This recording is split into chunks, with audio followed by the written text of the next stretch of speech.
오늘은 신약성경 로마서 8장 35절에서 37절까지입니다. 우리 같이 한 목소리로 함께 읽겠습니다. 신약성경 250쪽에 있습니다. 같이 읽겠습니다. 누가 우리를 그리스도의 사랑에서 끊으리요? 환난이나 곤고나 박해나 기근이나 적신이나 위험이나 칼이랴? 기록된 바 우리가 종일 주를 위하여 죽임을 당하게 되며 도살당할 양같이 여김을 받았나이다 함과 같으니라. 그러나 이 모든 일에 우리를 사랑하시는 이로 말미암아 우리가 넉넉히 이기느니라. 아멘. 넉넉히 이기게 하는 그 사랑. 33절에서 바울 사도께서는 고발할 수 없다. 누가 우리를 고발하겠는가? 고발할 수 없다. 또 누구도 정죄할 수 없다. 정죄할 수 없다. 그리고 이제 35절에서 끊을 수 없다. 이렇게 얘기하는 겁니다. 끊을 수 없다. 단지 우리를 하나님의 법정에 세우지 못하고 거기에서 우리에게 어떠한 흠도 찾지 못하게 될 것이다. 이것뿐만 아니라 더 나아가서 끊을 수 없다. 그럼 여기서 끊을 수 없다라고 하는 이 끊다라고 하는 이 말은 코리조라고 하는 말인데, 코라라고 하는 말이 이 코라가 공간이라는 뜻이에요. 공간, 여백 이런 뜻입니다. 그래서 여기서 끊는다라고 하는 것은 말하자면 공간을 만드는 거죠. 그러니까 사람 사이에 공간을 만들면 어떻게 되겠어요? 이게 이제 사이가 멀어지고 분열하고 이렇게 되는 겁니다. 그래서 이것을 끊다라고 이해를 하는데, 이 끊어진다고 하는 의미는 그냥 줄이 끊어지는 것이 아니라 그 사이에 공간이 생기는 것이다. 공간이. 그 공간은 거리가 되죠. 그래서 거리감으로 말미암아 분열되는 것, 나뉘는 것, 이것이 끊는다는 얘기입니다. 이 말이 그리스도의 사랑에서 우리를 누가 끊겠는가? 그러니까요, 그리스도와 우리 사이에 어떠한 틈도 만들 수 없다는 거예요. 여러분, 끊을 수 없다, 끊어지지 않는 사랑, 이게 뭡니까? 하나 된 사랑이죠. 한 몸 된 사랑인 거죠. 그래서 사실 신자와 그리스도의 사랑이 무엇인지를 가르쳐 주시는 것이고, 또 사실은 이 사랑이라고 하는 것이 원래 그런 것이죠. 사랑이라고 하는 것은 흩어지고 분열되고 대립하던 것을 하나 되게 하는 것이 사랑입니다. 사랑만이 모든 것을 연합할 수 있습니다. 그러니까 빈틈을 낼 수 없다는 거죠. 마귀는 어떻게 들어와요? 마귀는 틈을 타고 역사한다. 그러니까요, 사랑 있는 곳에 마귀가 역사할 수가 없죠. 틈이 없으니. 그러면 끊을 수 없는 그리스도의 사랑, 이렇게 있습니다. 이 그리스도의 사랑, 그렇게 하면 이 그리스도와 사랑의 관계는 사실 자연스럽지 않은 말이에요. 이게 여러분들이 그냥 듣기에는 그리스도라는 말을 많이 듣고 사랑이라는 말도 많이 들었으니까 그냥 자연스러운 연결처럼 느껴질 수가 있어요. 왜요? 둘 다 익숙한 말이니까. 그런데 그리스도의 사랑이라는 말은 굉장히 드문 말입니다. 성부, 성자, 성령 삼위일체 하나님과 우리 사이의 관계성을 나타낼 때 여러 가지가 있는데, 하나님은, 그러니까 사랑은 하나님의 속성으로 우리에게 다가옵니다. 하나님과 우리 사이의 관계는 사랑이에요. 사랑. 아멘. 그러면 그리스도는 우리와 관련하여 사랑보다는 은혜로 연결됩니다. 그래서 축도할 때 어떻게 해요?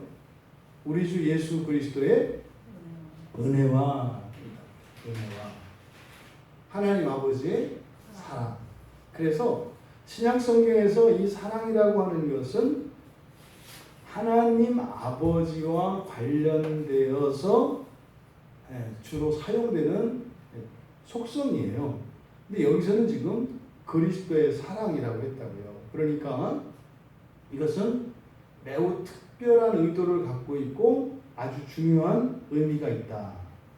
그 밑에 우리가 읽은 37절 뒤에 38절, 39절에 보면 이제 거기에서 하나님의 사랑 이렇게 나옵니다. 근데 그 하나님의 사랑이 39절에서 어디에 있다 그래요? 우리 주 예수, 그리스도 예수 안에 있는. 그러니까요. 우리가 보통 하나님의 사랑 이렇게 할 때 그 사랑이라고 하는 것은 바로 누구의 사랑? 그리스도의 사랑을 말하는 것이구나. 그리스도의 사랑을 하나님 아버지의 사랑이라고 이야기하는 것이구나. 그러면 하나님 아버지의 사랑 이렇게 할 때는 그것이 예수의 사랑을 말하는 것이구나. 이것을 우리가 알아차릴 수가 있습니다. 사랑은 그래서 성경에서 하나님과 관련해서 나타난다. 그러면 하나님의 사랑, 그리스도의 사랑의 이 관계가 어떤지를 지금 바울 사도께서는 이곳에서 가르쳐 주려고 하는 것인데, 하나님의 사랑이라고 하는 것이 예수 안에 있는 사랑이다. 이것을 우리에게 가르쳐 주려고 하는 겁니다. 그런데 분명히 성경에서는 하나님의 사랑을 분명히 나타낸단 말이죠. 그러면 하나님의 사랑은 뭐고 그리스도의 사랑은 뭐냐? 그 관계는 알겠단 말이죠. 예수 안에 있는 그 사랑이 하나님의 사랑이라는 걸 알겠다고요. 그러면 그것은 또 아니에요. 같은 사랑은 아니라고요. 그렇다면 성경에서 하나님의 사랑은 어떻게 나타나는가? 로마서 5장 5절에서 바울 사도께서 하나님의 사랑에 대해서 우리에게 하신 말씀이 있어요. 앞에 5장 5절에 보면 소망이 우리를 부끄럽게 하지 아니함은 우리에게 주신 성령으로 말미암아 하나님의 사랑이 우리 마음에 부은 바 됨이니, 이렇게 돼 있어요. 그러니까 하나님의 사랑은 어디에 있는 사랑입니까? 지금 5장 5절 말씀에 의하면 그 사랑이 어디에 부어졌다고요? 예, 우리 안에. 그러니까 하나님의 사랑이 우리에게 부어졌어요. 근데 예수 안에 있는 사랑이 또 하나님의 사랑이에요. 그러니까 우리 안에 있는 사랑이나 그리스도 안에 있는 사랑이나 다 어떤 사랑이에요? 같은 사랑이에요. 하나님의 사랑이라고요. 그런데요, 우리와 예수 그리스도 사이에는 틈이 있습니까? 없습니까? 커요. 많이 커요. 무한히.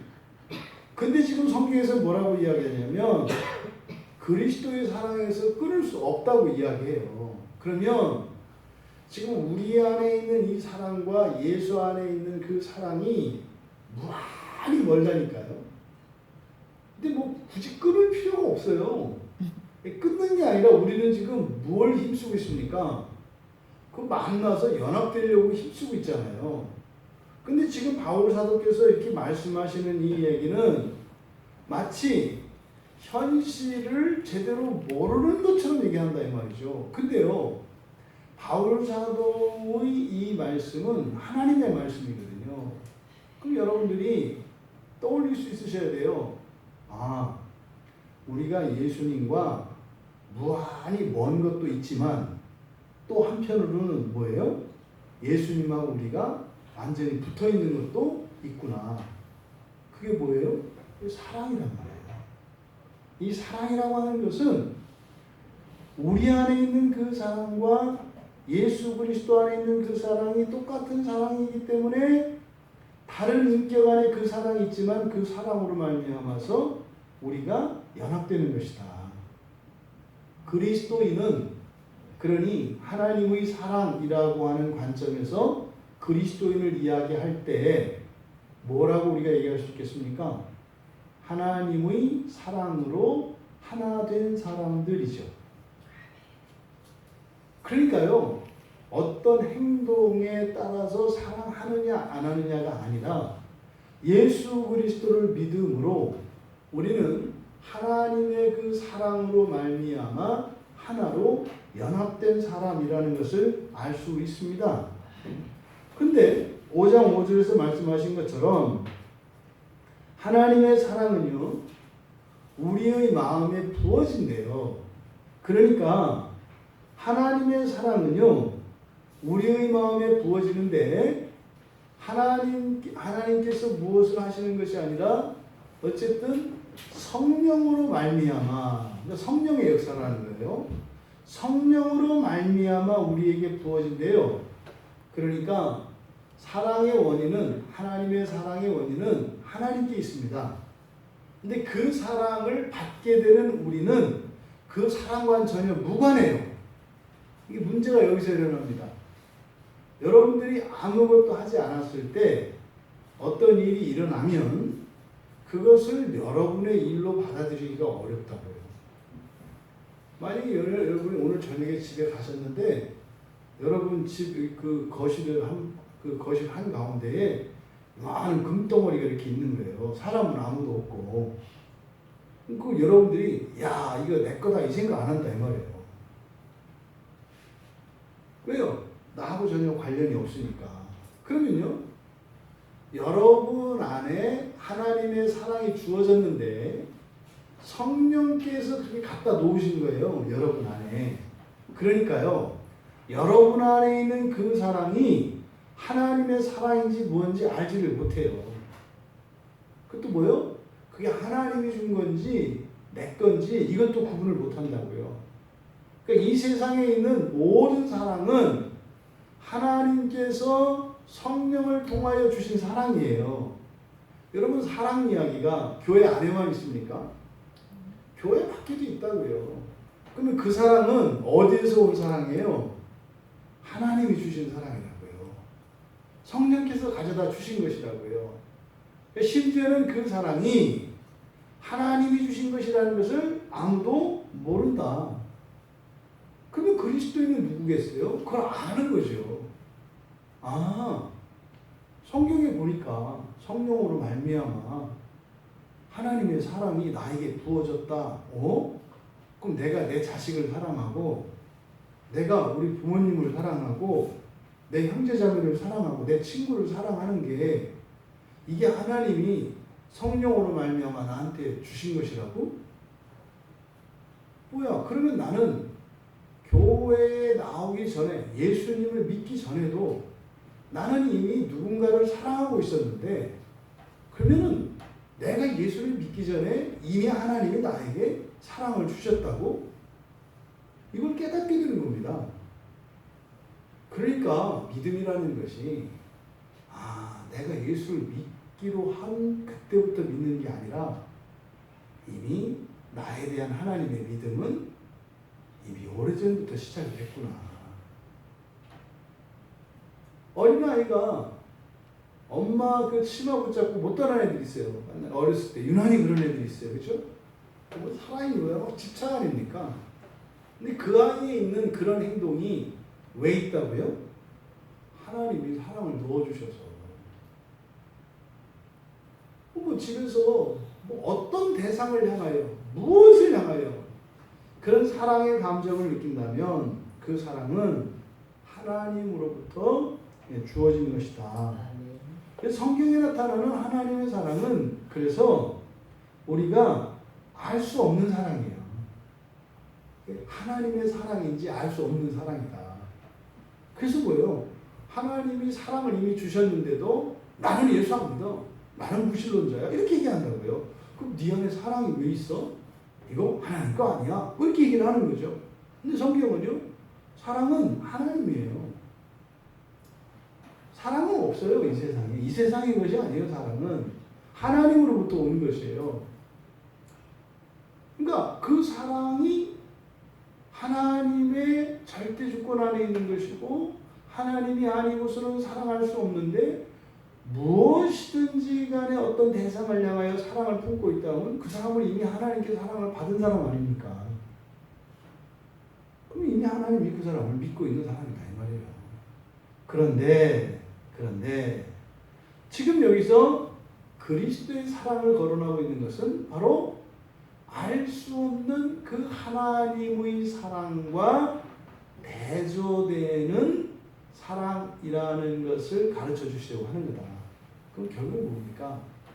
그리스도의 사랑의 속성을 통해서 알 수 없는 하나님의 사랑을 알지 못했다고 핑계할 수 없다는 거예요, 사실.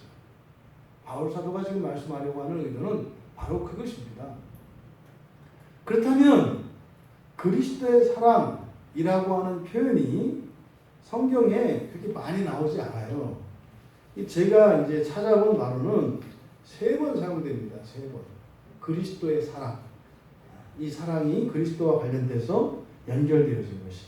첫째가 디모데전서 1장 14절이에요. 물론 디모데후서 1장 13절에도 같은 내용이 있습니다. 이거를 이제 하나로 본 겁니다. 디모데에게 쓴 편지 안에 그리스도의 사랑이 나타나는데 디모데전서 1장 14절에 이렇게 되어 있습니다. 우리 주의 은혜가 그리스도 예수 안에 있는 믿음과 사랑과 함께 넘치도록 풍성하였다. 그러니까 여기는요, 그리스도 안에 있는 것이 무엇인지를 가르쳐줘요. 첫째로는 은혜요, 둘째로는 믿음이요, 세 번째는 사랑입니다.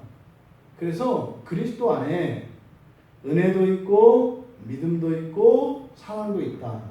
그러니까 이게 그리스도의 사랑을 언급한 중요한 부분입니다. 그러니까 그리스도 예수 안에는 사랑이 있다. 그러니까 여러분들이 사랑이 있다라고 하는 말이 여러분들에게 어떻게 이해가 되어져야 하느냐면, 여러분이 사랑을 가지고 판단을 하고 느끼는 것과 사랑이 없이 느끼고 판단하는 것이 다르다는 것을 여러분 잘 아시죠? 여러분이 누군가에게 사랑을 품고 그 사람을 보고 그 사람의 행동을 볼 때와 그렇지 않을 때 전혀 다르다 이 말이에요. 그러면 그리스도 안에 이렇게 사랑도 있고 믿음도 있고 은혜도 있다. 사랑과 관련해서 그럼 여러분들이 하는 모든 일거수일투족을 주님은 어떤 관점에서 봐요? 사랑으로 보신다고요. 사랑으로. 근데 우리는 그렇게 그리스도처럼 사랑이 꽉 차 있지 않아요. 그런 나는 어떻게 봐요? 사랑으로 보지 않아요. 주님은 나를 사랑으로 보시는데, 그리고 주님은 나를 사랑으로 대하시는데, 나는 나를 그렇게 대하지 않아요. 주님 잠깐만요 이렇게 한다고요. 주님 잠깐만요, 제가 뭘 했는지 살펴볼게요. 제가 어떤 인간인지 좀 살펴볼게요. 이렇게 하고 보니까 이거는 아주 뭐 근본부터 문제가 있는 거예요. 그리고 나서 이제 주님한테 얘기를 하는 거죠. 주님 좀 사랑하시면 안 돼요. 제가 잘 아는데 주님 속으시는 거예요. 주님 절대적으로 믿으신다고 하는데 사랑한다고 속으시는 거예요. 이 주님은 그래요. 아니야, 나 알고 사랑하는 거야. 알면 사랑할 수가 없어요. 모르니까 그러시는 거예요. 이렇게 하면서 스스로 주님에게서 냉담해요. 왜요? 이게 자격지심이거든요. 죄책감이거든요. 그러니까 그냥 사랑으로 보시는 주님을 참 머쓱하게 만든다고요. 그런 거야? 나는 원래 너를 사랑하면 안 되는데 사랑하는 거야?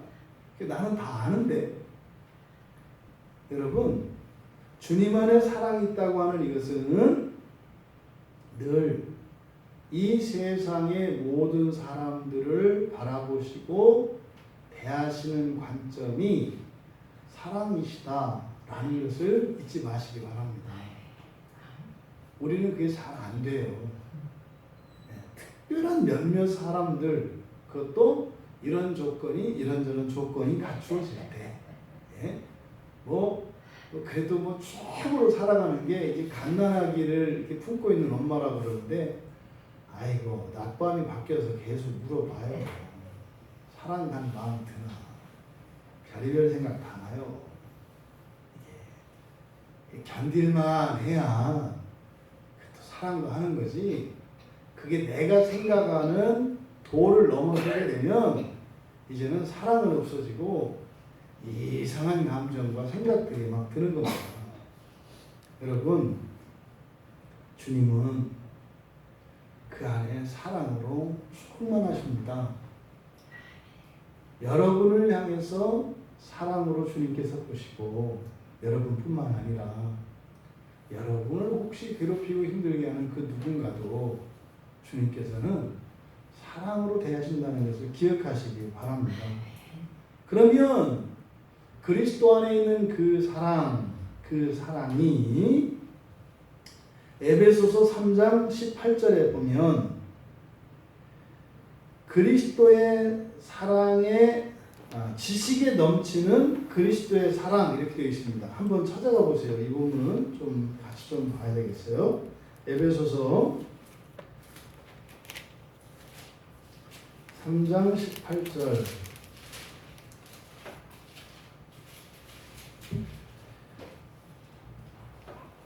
여기는 이제 바울의 기도인데요. 3장 16절부터 우리가 한번 같이 19절까지 읽겠습니다. 3장, 에베소서 3장 16절부터. 여러분, 이거는 지금 바울 사도께서 여러분을 위해서 기도한 내용이에요. 여러분을 위한 기도예요. 그러니까 바울 사도께서 여러분들을 위해서 지금 이 시간 기도해 주는 거다. 그런 마음으로 여러분들이 읽으셔야 돼요. 16절부터 같이 읽습니다.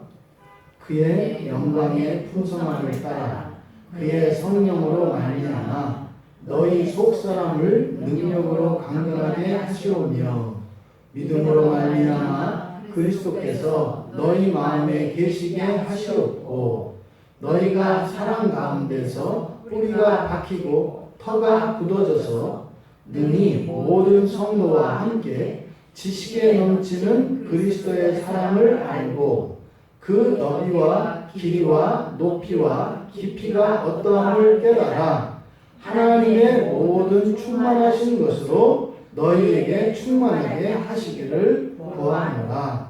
한마디로 뭐냐면 그냥 여러분을 하나님으로 꽉 채워주시기를 기도한다. 아멘. 그게 뭐예요? 하나님의 형상을 완전히 있는 거예요. 아멘. 여러분 안에 하나님으로 꽉 채워주시는 거니까. 아멘. 하나님으로. 이게 지금 바울 사도의 기도의 내용이거든요. 그런데 여기 지금 18절에 보면 18절에서 능히 모든 성도와 함께 지식에 넘치는 그리스도의 사랑을 알고 이렇게 되어 있어요. 근데 여기 지금 그리스도의 사랑, 이것은 원문에서는 19절에 있는 내용이에요. 3장 19절에 있는 내용인데 이것을 우리말로 번역하는 과정에서 이제 18절로 왔습니다. 근데 이것을 그대로 직역하면 지식에 넘치는 그리스도의 사랑이 아니라 그리스도의 사랑의 지식이 넘치는 것을 알기를 기도한다. 이렇게 됩니다.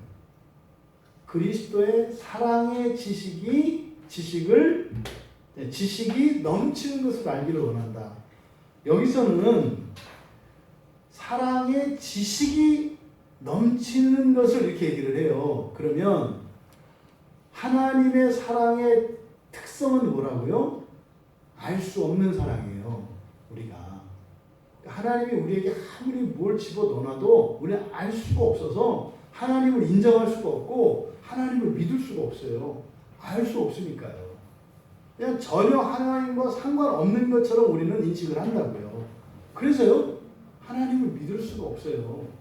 믿을 수 없다는 게 아니라, 믿을 만한 존재가 아니다라는 게 아니라, 하나님이 하신 건지 알지를 못하니까 믿을 수가 없다. 이렇게 얘기를 하는 거예요. 그런데, 지금 여기서 그리스도의 사랑을 언급하는 것은, 에베소서 3장 18절의 말씀을 통해서 우리가 그 이유를 알 수 있는데 그리스도의 사랑은요 알 수 있는 사랑이라는 거예요. 알 수 있는 사랑. 그래서 뭐라 그랬어요? 그리스도의 사랑에 지식이 넘치기를 느꼈다고요. 그리스도의 사랑에 지식이 넘치기. 그러니까 지식은 뭡니까? 경험이에요. 그러니까 나는 너희들이 예수님으로부터 사랑을 받는 경험과 일들이 넘치기를 바란다. 하나님께서 그렇게 해주시길 바란다. 여러분 매일 아침마다 여러분이 눈을 딱 뜨면 옆에 그냥 하얀 손수건에다가 빳빳한 5만 원짜리를 한 100장씩 예수님이 매일매일 갖다 놓고 가시면 여러분들이 예수님의 사랑을 느끼겠어요? 안 느끼겠어요? 거기에 써있지 물론 프롬 예수. 그래서 아침마다 그렇게 5만 원짜리 빳빳한 거로 그냥 그렇게 아침마다 갖다 놓고 거기다가 프롬 예수 이러면은요 예수 이름만 들러도 막 그냥 가슴이 설레지 않겠어요? 지나가다가 누가 예수 하면 또 하얀 손수건 없나 이렇게 찾아보지 않겠냐고요. 요게 그리스도의 사랑의 지식이에요. 지식은 사람이 알 수 있는 거예요. 그러니까 지금 여기서 그리스도의 사랑에서 누가 끊으리요 할 때 그러니까 이 그리스도의 사랑이라는 것은 막연하고 추상적인 것이 아니라 어떤 사랑이다? 경험된 사랑이고 알 수 있는 사랑이다. 세 번째로 고린도후서 5장 14절에 이것도 가까우니까 가보세요. 고린도후서 5장 14절에 가면 이제 여기서도 또 그리스도의 사랑을 거론해요. 딱 여기밖에 없어요. 그리스도의 사랑을 언급하는 게. 그러면 바울 사도께서 그리스도의 사랑을 언급했을 때 그게 무슨 의미인지 우리가 알아낼 수가 있다. 고린도후서 5장 14절을 보니까 찾으신 분들은 같이 읽겠습니다. 그리스도의 사랑이 우리를 강권하시는도다. 우리가 생각하건대 한 사람이 모든 사람을 대신하여 죽었은즉 모든 사람이 죽은 것이라. 지금 여기에도 그리스도의 사랑을 언급하고 있잖아요. 그러니까 그리스도의 사랑이 우리를 강권하시는도다. 그럼 그냥 문자적으로 하면 그리스도의 사랑은 어떤 사랑이에요? 강권하시는 사랑이죠. 근데 기가 막히다는 거 아닙니까? 이 강권하다라고 하는 말은 뭐예요? 우리가 히브리서에서 살펴봤던 것처럼 우리가 지치고 낙심하고 힘을 다 잃어서 회개하고 돌이킬 수 없을 때 하나님의 주권으로 하시는 것을 강권한다 그랬다고요. 보통 우리가 강권한다 그러면 뭐예요? 강매하는 거 이런 거 아닙니까? 그냥 이거 하나 사. 보통 이제 그 보험하시는 분들이 많이 이제 아시는 분들 들어 무조건 좋아. 석 달 동안 내가 볼 테니까 가만히 있어. 그리고 나서 6개월 있다 해야지. 뭐 이렇게 하면서 이제 막 이렇게 그게 강권하는 거잖아요. 그런데 여기서 강권한다라고 하는 이 말이 헬라어를 보면 기가 막혀요. 쉰 에코라는 말이거든요. 쉰 에코. 그럼 이 쉰 에코라는 말은요 연합한다는 말이에요. 연합한다. 하나 된다. 근데 그거를 강권한다 이렇게 번역했어요. 이게 쉰 에코라는 말이에요. 그러니까 사실은 그래서 강권한다라고 하는 말은 그런 거죠. 그리스도의 사랑이 우리를 강권하시도다가 아니라 그리스도의 사랑이 우리를 어떻게 한다? 연합한다예요. 그리스도의 사랑이 우리를 연합하게 하시는도다. 앞서서 얘기했죠. 우리 안에 있는 사랑은 누구의 사랑이라고요? 하나님의 사랑. 근데 알 수 있어요? 없어요? 없어요. 그런데 그리스도의 사랑은 알 수 있어요. 그리스도의 사랑을 알면 그리스도 안에 있는 그 사랑이 하나님의 사랑인 걸 알아요. 그럼 내 안에 있는 사랑, 너 안에 있는 사랑이 같은 사랑이라는 걸 알아요. 그러니까 그리스도의 사랑은 우리를 어떻게 해요? 연합하게 하죠. 이 사실은 사랑으로 연합되었는데 우리가 연합하려 하게 되는 것은 알므로써 된다고요. 그러니까 결국 그리스도의 사랑이라야 우리가 연합하게 되는 겁니다. 그래서 뭐 나중에 이제 뭐 이 본문을 보게 되겠습니다만 고린도후서 5장에서 다루는 이야기는 그냥 우리를 하나 되게 하셨다는 거예요. 우리를 하나 되게. 그래서 그 바로 앞에 14절 앞에 13절 보면 고린도후서 5장 13절 보면 우리가 만일 미쳤어도 하나님을 위한 것이요 정신이 온전하여도 너희를 위한 것이니 그리스도의 사랑이 우리를 강구하시는도다. 그냥 아주 미친 사람으로 만들어요. 기독교인을. 예? 여러분 미쳐도 하나님을 위해서 미쳐요? 이런 말이 어디 있어요? 그러니까 이단이나 이런 사람들이 이렇게 얘기를 하는 거예요.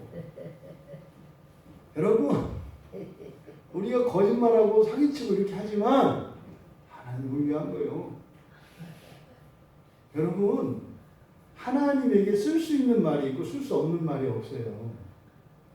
하나님을 위해서 미워할 수 있어요? 그런 거 없어요.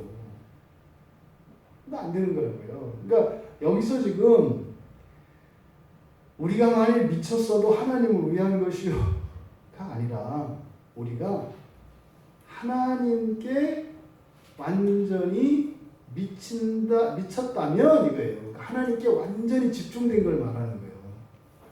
하나님께 우리가 완전히 빠졌다면 이런 뜻이죠. 그러니까 비정상적일 정도로 하나님께 푹 빠졌다면 이거예요. 그 다음에 뒤에 정신이 온전하여도 너희를 위한 것이니가 아니라 너희에게 우리가 온전한 마음으로 대한다면 이런 거예요. 하나님께 완전히 우리가 빠졌다면 또 너희에게 우리들이 온전한 마음으로 대한다면 이것이 다 뭐다? 어떻게 이런 일이 일어난다? 그리스도의 사랑이 우리를 연합시키기 때문에 그렇다. 이런 내용이에요. 이게 지금 너무 어이없어서 그냥 잠깐 거론하고 넘어가는 건데 어쨌든 그리스도의 사랑은 여기서 고린도후서 5장 14절에서 알 수 있는 사랑은 어떤 사랑이다? 연합하게 하는 사랑이다. 결국에는요, 알 수 없는 하나님의 사랑을 알게 하셔서 우리를 하나님의 사랑으로 연합하게 하시는 것이 그리스도의 사랑인 거예요. 그러면 이제 누가 우리를 그리스도의 사랑에서 끊으리요? 그런 거죠. 우리가 모르는 그 하나님의 사랑을 우리가 알게 되는 일을 막을 자가 있다 없다? 없다. 다 알게 된다는 거예요. 그럼 여러분 종말에 가서 봅시다. 하나님의 사랑을 모르고 살았어요. 어떤 사람이. 그리고 예수를 믿지 않았어요. 그리고 종말에 하나님의 심판 앞에 섰어요. 그런데 그때 하나님의 사랑을 알게 돼요. 그때는 모두 다 알게 돼요. 모두 다. 그러면요, 하나님의 사랑을 아는 사람이면 하나님과 한 몸 되어서 붙어져 있어야 되는 거 아닙니까? 그런데요, 찢기는 일이 일어나요. 무서운 겁니다, 여러분.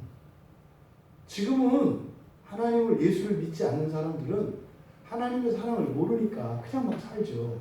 이거는 마치 철부지들이 부모의 속을 썩이고 그렇게 마음을 고통스럽게 살아가는 것이 이 다음에 뭔지 아는 날이 와요. 그때 그 감당해야 되는 이 죄책감과 이 자기 혐오는 견디기가 어려워요. 모르니까 그러는 거죠. 그러면 그리스도의 사랑에서 끊을 수 없다고 할 때 이것은 하나님의 사랑과 관련돼서 모든 사람은 하나님의 사랑을 알게 된다고요. 그때 심판대 앞에서 비로소 그것을 깨달았을 때 자기의 마음에 쏟아질 양심의 가책과 그리고요 지난날에 대한 후회 이것이 무한대로 쏟아질 것이다. 이거는 신자건 불신자건 다 똑같습니다. 신자를 알지라도 하나님의 사랑을 알지 못하고 하나님과 상관이 없는 어떤 사랑을 상정하고 살아갔던 사람들이면 그것이 얼마나 끔찍한 것인가. 그거는요 똑같아요. 하나님의 은혜가 은혜인 줄 모르고 살다가 은혜인 것을 깨달았을 때 느끼는 거나 하나님의 사랑이 무엇인지 모르고 살다가 나중에 그것이 하나님의 사랑이라는 것을 깨달았을 때 느끼는 거나 똑같다고요. 난 평생을 하나님 원망하고 미워하고 살았는데 그게 아니라 넘치는 사랑이 부어졌다는 것을 모두 다 알게 된다는 것을 종말론적으로 우리가 적용할 수 있어요. 그냥 단순히 이것을 야 맞다 뭐야 그리스도의 사랑에서 끊을 수 없단다 야 이렇게 뭐 살아도 안 끊어지겠네 그 사랑이 이렇게 가서는 안 된다고. 이 사랑이 뭔지 모르고 하는 얘기죠. 그 사랑을 아는 사람이 어떻게 그런 생각을 하겠습니까? 그러면 이 그리스도의 사랑, 우리를 향하신 그 그리스도의 사랑 끊을 수 없다. 물론 이것은 우리로 하여금 안정감을 갖게 해요. 아, 그럼 내가 이렇게 죄 가운데 있었는데도 그리스도의 나를 향하신 그 그리스도의 사랑은 끊어지지가 않았구나. 또 바로 앞에 지금 문맥이 뭡니까? 정죄당하고 고발당했을 때 그렇게 해도 소용이 없다는 거예요. 왜요? 그리스도께서 우리의 편이 되어주시기 때문에. 그런데요, 그리스도의 사랑은 우리에게서 우리와 이 빈틈이 하나도 없기 때문에 절대적으로 우리와 하나시라는 거예요. 그럼 만약에 여러분들이 정죄당하고 여러분이 고발당하면 예수님도 같이 정죄당하고 예수님도 같이 고발당하는 거예요. 왜요? 우리와 그리스도는요 한 몸이에요. 그리스도 한 몸이에요. 바로 이 부분을 우리에게 이야기하는 겁니다. 그런데 왜 누가 우리를 끊으리요 이럴까요? 왜 이런 얘기를 할까요? 절대적으로 끊을 수 없다는 얘기거든요. 이 그리스도의 사랑이라는 말은 절대적으로 끊을 수 없다는 거예요. 그리고요 확실히 그걸 알 수 있다는 것이고 이거는 절대적이라는 거예요. 그리스도의 사랑이라는 말이. 그런데 왜 이것을 끊을 수 없다고 이야기를 했을까? 단지 끊을 수 없다는 것만을 이야기할까? 아니요. 뒤에 있는 내용을 보면 환난이나 곤고나 박해나 기근이나 적신이나 위험이나 칼이랴 이거는요 고린도후서 11장에 가면 고린도후서 11장에 23절에서 27절까지 보면 바울 사도가 겪었던 일을 쫙 요약하고 있어요. 네, 다메섹에서 예수님을 만나고 나서 바리새인으로 살던 사도 바울이 이제 예수를 믿고 난 뒤에 살았던 자기의 인생을 쭉 정리한다고요. 지금 거기 있는 내용들이에요. 이게. 여기서 이제 칼 하나 빠졌죠. 그러니까 이 말은 바울이 경험했던 것들이에요. 다. 그러면요. 이 얘기를 왜 할까요? 이런 것들이랴? 사실은 이게 경험적인 얘기거든요. 그럴 때 바울의 마음속에 어떤 일이 있었어요? 사람이 깔딱깔딱 했던 거예요. 그런데 마침내 어떻게 됐던 거예요? 회복이 됐던 거죠. 그런데 이것을 경험하고 나서 지금 바울 사도가 이야기하고 있지만 그 시작에 있는 사람도 있을 거 아니에요. 그러니까 아직 그거를 이 시험과 연단을 거치지 않은 사람들에게는 그 사랑에서 끊어진 것 같은 일들이 일어나요? 안 일어나요? 일어난다는 거예요. 나도 그랬다는 거죠. 근데 뭐라고 얘기하는 거예요? 가더라도 너무 멀리 가지 마라. 그렇게 끊어지는 게 아니다. 그 나중에 되게 미안하다. 그 핑계 대지 말고 하여튼 뭐 안 갈 수는 없어. 그런데 너무 멀리는 가지 마. 요 얘기를 지금 하는 거예요. 그렇다면 바울이 그렇게 그 사랑의 끈이 깔딱깔딱 했던 거 그게 뭘까? 첫째가 환난이라고 돼 있어요. 환난. 이 환난 뜨립시스라고 하는 말이거든요. 이 뜨립시스라고 하는 것은 압박감이에요. 압박감. 오늘날로 우리들이 쓰는 말에 스트레스하고 비슷한 거예요. 스트레스. 압박감이에요. 압박감. 근데 이 압박감은 그냥 혼자 겪는 압박감이 아니라 경쟁 속에서 겪는 압박감이에요. 그러니까요, 뭐 학생들이 뭐 다른 사람들보다 더 잘하고 싶고 또 뒤떨어질까봐 뭐 이때 느끼는 이런 압박감, 이거를 지금 우리말 성경에 환난이라고 번역을 해놓은 거예요. 그래서 우리가 생각하는 환난하고 의미가 달라요. 그래서 이 환난은 이런 압박감이다. 심리적인 뭐 이런 거겠죠. 또 두 번째, 곤고라고 하는 것은, 곤고라고 하는 스테노코리아라고 하는 말인데요. 스테노코리아라는 이 말은 공간이 좁은 것을 말해요. 공간이 좁은 것. 그러니까 10명 타는 엘리베이터에 15명이 탔어요. 그때 느끼는 어려움, 이거를 곤고라고 해요. 그러니까 이 곤고라고 하는 것은 환경적인 제약을 이야기해요. 그러니까 뭐 이렇게 먹잇감 하나, 그 밥그릇 하나 놓고 20명, 30명이 먹으려고 달려들 때 그 적은 것에서 느끼는 그 어려움, 이거를 곤고라고 합니다. 곤고. 그러니까 환난이라고 하는 것은 좀 심리적인 그런 압박감이라면, 곤고라고 하는 것은 환경적인 압박감과 어려움, 이런 제약성이라고 할 수가 있어요. 세 번째로 이 박해라고 하는 것은 우리가 전에도 살펴봤던 디오코라고 하는 말의 명사예요. 사냥꾼이 추격하는 것. 이게 쫓김이죠. 이게 보통 강박이라고 하죠. 강박. 빨리 끝내야 되는데 안 되면 어떡하나, 안 되면 어떡하나, 뭐 그런 거죠. 네. 찌개 끓이는데 딱 올려놓고 계속 왔다 갔다 뚜껑 여는 거, 이런 게 쫓기는 거예요. 사실 왜 그걸 잘 못해서 그렇죠. 아는 사람은 열이 부리다가 그때쯤 되면 딱 가서 불 딱 끄고 됐어 이렇게 하는데, 잘 모르는 사람은 뭐 이게 너무 익으면 어떻게 하나, 넘치면 어떻게 하나, 계속 왔다 갔다. 이게 이제 강박이죠. 이 박해라는 것이 그런 겁니다. 이게 사실 뭐예요? 요즘에 지금 딱 그 코로나 상황 이런 거죠.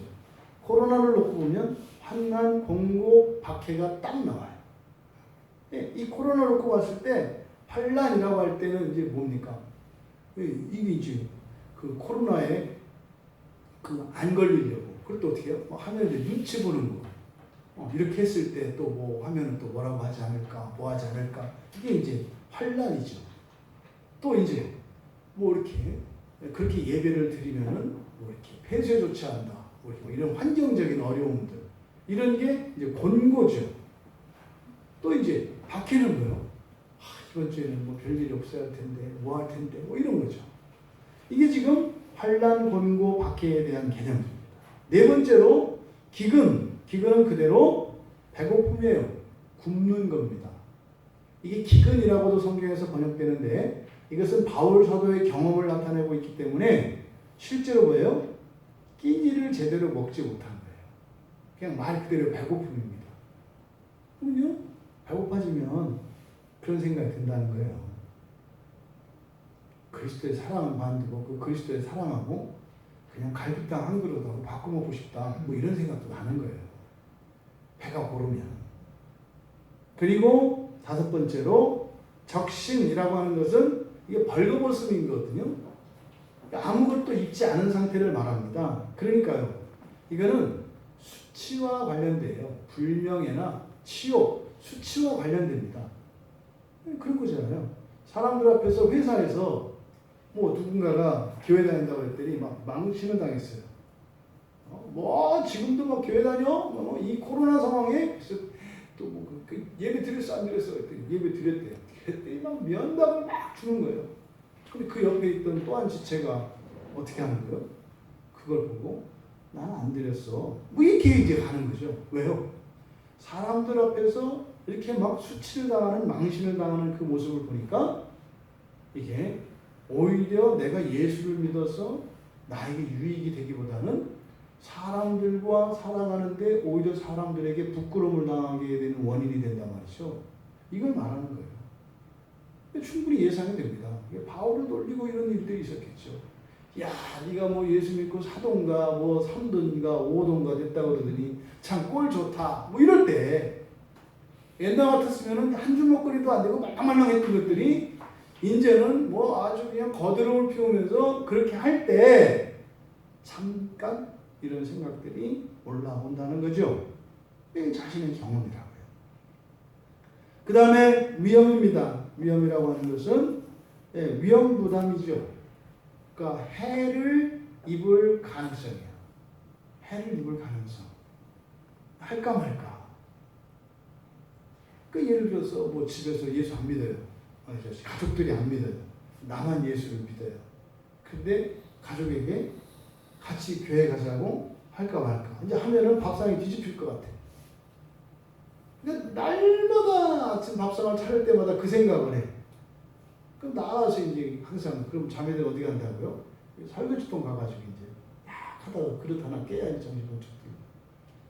그러니까 아니 예수 믿어가지고 맨날 그렇게 이거를 그냥 살얼음판을 넣듯이 내가 무슨 죄 짓는 것도 아니고 말이에요. 교회 다니고 예수 믿는 게 뭐라고 집에서 이렇게 막 괄시를 받고 이러냐 말이죠. 그러니까 다 집어치우고 싶단 말이죠.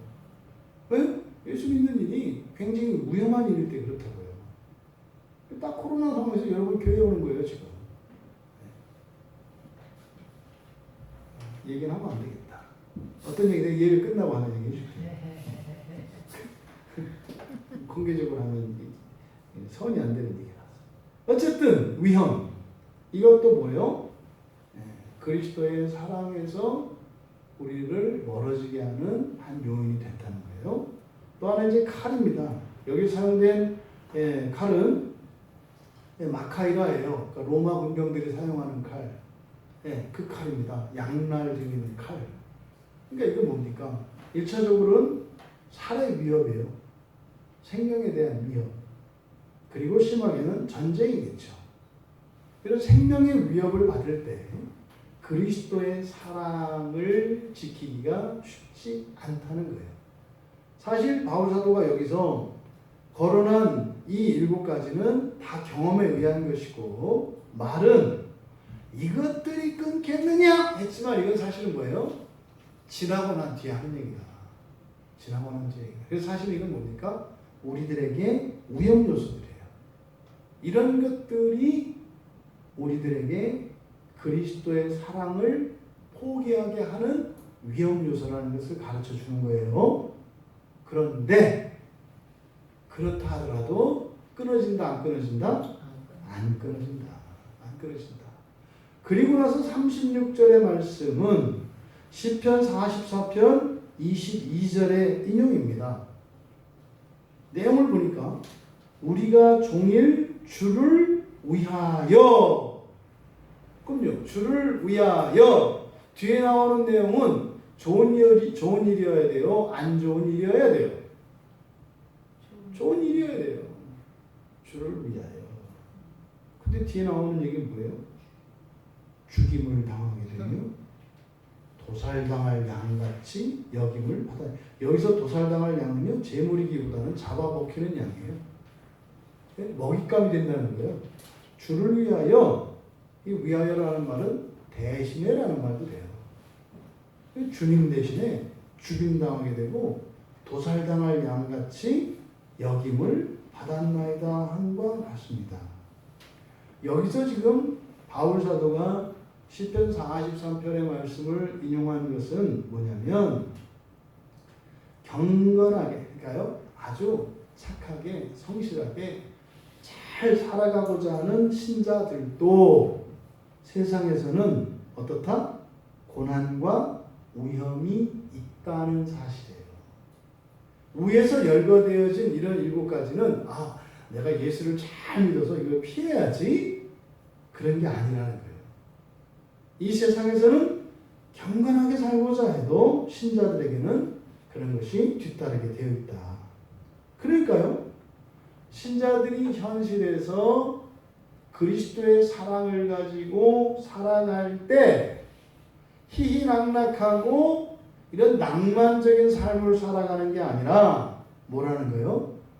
고난과 고통의 삶이라는 거예요. 그러니까 그리스도의 사랑으로 살아가는 일이 결코 쉽지가 않은 거예요.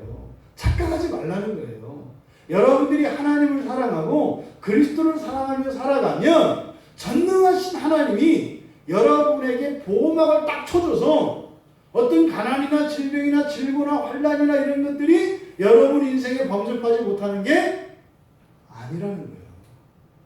지금 바울 사도는 이 시편 44편을 인용해서 그것을 우리에게 이야기하는 겁니다. 그러고 그 말씀을 하고 나서 37절에서 그러나 반전이죠. 그러나 이 모든 일에라기보다는 이 모든 일 가운데에서도 이런 모든 일들 가운데에서도 우리를 사랑하시는 이로 말미암아 우리가 넉넉히 이기느니라. 여기서 넉넉히 이기다라고 하는 말은 한 단어를 번역한 거예요. 이 넉넉히 이기다라고 하는 것은 휘펠 니코멘이라는 뜻인데요. 말인데요. 그냥 정복하다 뜻인데요. 휘펠은 그것을 넘어선다, 위에 있다 이런 뜻이에요. 승리하다거든요. 니코멘이. 그러니까 정복한다는 거예요. 그러니까 지금 바울 사도는 이렇게 그리스도의 사랑을 끊을 것처럼 굉장히 위협이 되는 요소들이 그리스도를 사랑하며 살고자 하는 신자들의 삶 속에서 당연히 자연스럽게 일어날 거라는 거예요. 그런데 바로 우리를 사랑하시는 그 그리스도로 말미암아 우리가 어떻게 할 것이다? 오히려 그것을 정복할 것이다. 여러분, 전쟁에서 정복하면 어떻게 돼요? 땅이 넓혀지고 전리품을 챙기는 거죠. 그러니까 일시적으로는 그리스도의 사랑이 의심스럽고 거기서 멀어지는 듯 하겠지만 결국 우리를 사랑하시는 그리스도께서 우리에게 은혜를 베풀어 주셔서 그것을 정복하게 한대요. 결국은요, 사랑이 커간다는 거죠. 왜 이야기를 할까요? 승리를 맛보기 전에 굴복해버리고 그 자리에 있는 이들이 너무나 많기 때문이에요. 지금도 수많은 그리스도인들이 여기에서 열거한 그리스도의 사랑을 끊으려고 하는 이 세력의 기도, 이러한 일들 때문에 그리스도의 사랑에서 스스로 등을 돌리고 배양하고 있는 수많은 그리스도인들이 있습니다. 그들은 아직 그것을 정복하지 못한 거죠. 왜요? 자기가 정복할 수 있는 게 아니에요. 그리스도께서 그리스도의 그 사랑, 우리를 사랑하시는 그분께서 우리를 넘게 해주셔야 되는 거예요. 근데 그때까지 그리스도를 믿고 인내하지 못하는 거죠. 여러분, 그리스도의 그 사랑은 결국 우리들의 신앙에 반대가 되는, 그리고 우리의 신앙을 방해하는 모든 세력들을 정복하게 하실 것입니다. 아멘. 그래서 그것을 더 큰 사랑으로, 더 큰 믿음으로 바꾸어 주실 것임을 바울 사도께서 우리에게 말씀하시는 것입니다. 아멘. 여러분, 이제 뒤에 가면은 이제 천사들까지 거론한다는 거예요. 지금 여기서 다루고 있는 것은 이 세상에서 우리가 일상생활에서 겪는 방해들입니다. 일시적으로 그런 어려운 가운데 있을 수 있습니다. 그래서 여러분들이 하나님의 사랑을 의심하고 하나님을 대적하는 것 같은, 그리고 냉담한 그런 일들이 일어날 수 있습니다. 근데 그것을 정당화하는 것이 아니라 물러설 것이 아니라 오히려 더 가까이 주님께로 나가라. 왜요? 그분이 이것을 이기게 하십니다. 그분에게서 멀어지면 이기는 그 일이 늦춰질 뿐이에요. 늦춰질 뿐이에요. 부디 이런 신앙생활에 여러분의 인생에 이러한 환난과 어려움들을 만난 것으로 인해서 결단코 그것이 그리스도께 더 가까이 나아가지 못하는 이유나 핑계라고 생각하지 말라는 겁니다. 오히려 그럴수록 더 그리스도의 은혜 앞으로 나아가 그 역경과 방해의 세력들을 정복하여 그것을 전리품으로 챙기실 수 있는 우리 모두가 되시기를 주님의 이름으로 축원합니다. 우리 말씀을 생각하며 잠시 기도합니다. 지금까지 여러분들이 인생을 살아오시면서 또 현재 여러분들이 어떤 어려움을 겪고 있을 수 있습니다. 여러분, 그런 것들이 우리를 그리스도의 사랑에서 끊을 수 없습니다. 현재 겪고 있는 여러분의 장애와 어려움, 이것은 여러분들의 전리품이 될 것입니다. 그것은 저절로 되는 게 아닙니다.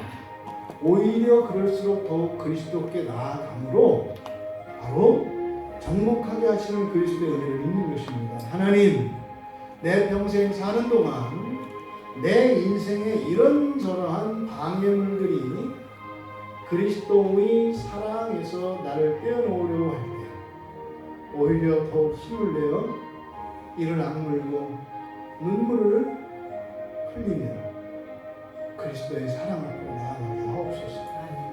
그리고 오히려 정복하여 주님의 사랑을 확장시키고 그것을 주님의 사랑의 아름다운 진주의 전리품으로 만들 수 있도록 은혜를 내려주시옵소서. 우리 같이 기도합니다.